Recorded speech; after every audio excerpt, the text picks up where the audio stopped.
Bonjour chers élèves, bonjour chers apprenants. Bienvenue sur la plateforme École au Burkina Faso.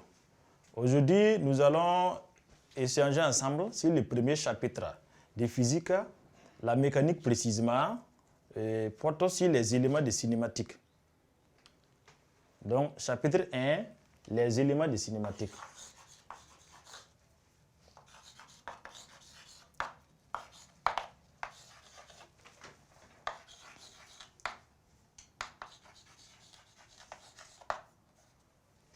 Les éléments de cinématique.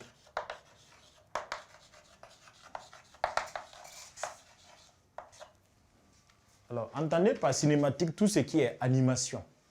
Animation, ça vient du cinéma, les mouvements, les corps qui bougent. On évalue les vitesses. Est-ce que la vitesse augmente? Quelles sont les positions que le mobile prend au cours d'un déplacement donné? Donc, supposons on prend un athlète, par exemple, qui court lors d'une épreuve. On va voir comment sa vitesse est au début, à la fin. Quelle est la trajectoire de son parcours? C'est ce que nous appelons élément de cinématique, la description voilà, du mouvement d'un mobile. Et cette description prend en compte des éléments tels que la position, tels que la vitesse et tels que l'accélération.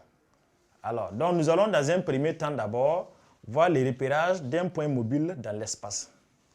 Donc, grand 1, repérage d'un point mobile dans l'espace.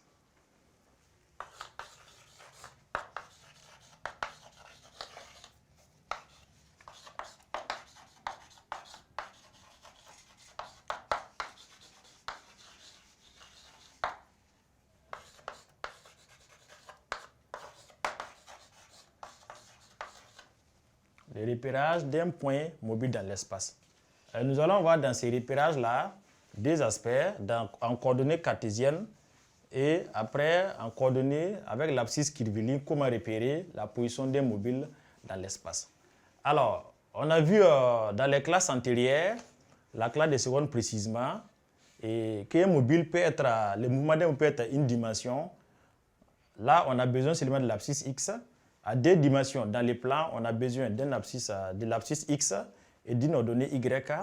Ou dans l'espace, on a besoin de X, l'abscisse Y, l'ordonnée et Z, la cote. On va avec les cas généraux où nous sommes dans l'espace. Donc, un mobile dans l'espace peut être repéré par des coordonnées X, Y et Z. Donc, X c'est la cote et l'abscisse plutôt. Et les X là varient en fonction du temps. Y également varie en fonction du temps et Z aussi varie en fonction du temps. Et on les appelle des équations horaires. Donc, ce sont des équations horaires parce qu'ils donnent la position de l'abscisse de l'ordonnée ou bien de la cote des mobiles dans le temps. On les appelle des équations horaires. Et les vecteurs position qui donnent la position des mobiles à tout instant là, on peut noter que le vecteur OM, qu'on va appeler vecteur OM, est défini par X porté par le vecteur I plus Y porté par le vecteur J plus Z porté par le vecteur K. Donc là, c'est quand nous sommes dans un repère avec cartésien d'origine O avec les vecteurs unitaires I, J, K. Donc la position du mobile est donnée par X, Y et Z. Alors, proposons un exemple. À titre d'exemple,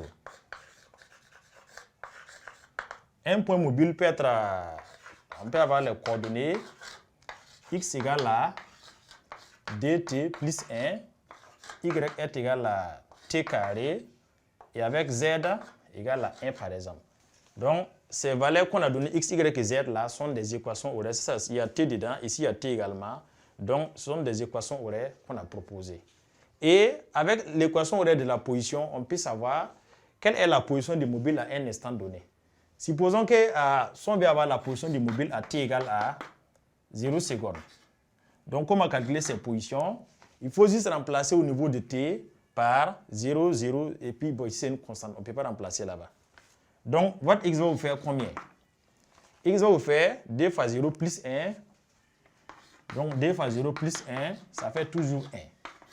Y, ça fait t au carré, ça va faire alors 0 au carré, qui est égal à 0. Et z, va vous faire 1. Là, c'est une constante, lui ne change pas. Donc, lui, c'est 1.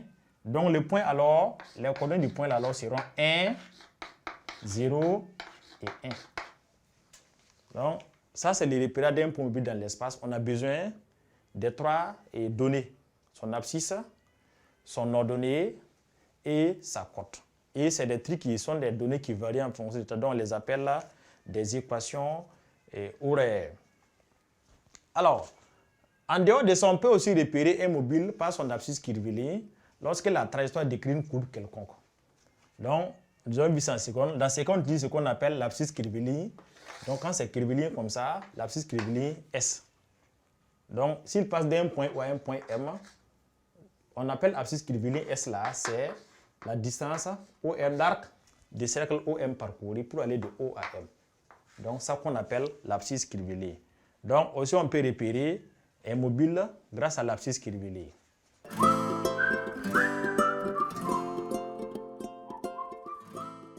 Nous avons vu qu'un mobile dans l'espace peut être repéré par ses coordonnées X, Y et Z.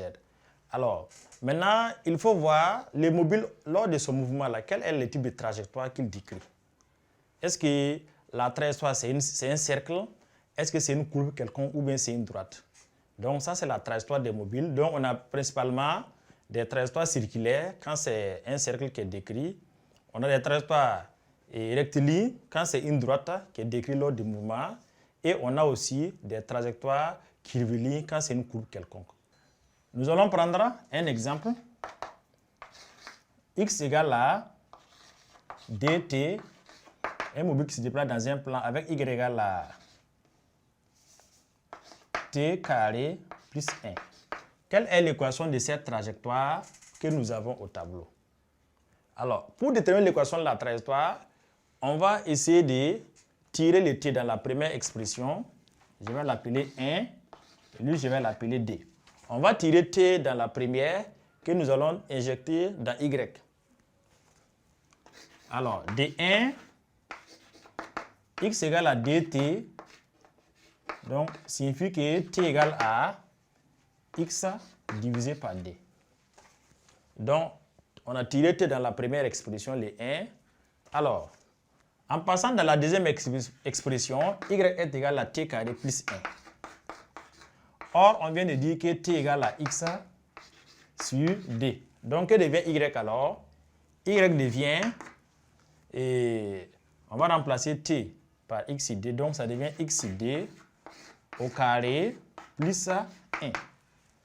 X sur d au carré plus 1. On peut développer, ça fait x carré. d au carré, ça va faire 4. On va l'écrire 1 quart en coefficient plus 1. Donc, l'équation de la trajectoire, finalement, c'est y est égal à 1 quart de x carré plus 1.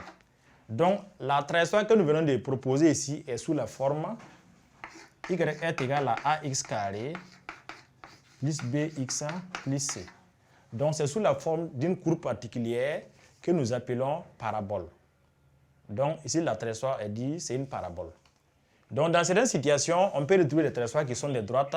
Là, c'est si vous retrouvez que l'équation là, y est égale à ax plus b simplement, ça veut dire que la trajectoire là, est une droite. Et si vous retrouvez dans la recherche de la trajectoire, que c'est sous la forme cosinus carré, cos carré a, cosinus carré a plus sinus carré a égale à r au carré, sous cette forme-là, ça veut dire que nous sommes dans les cas où la trajectoire est circulaire.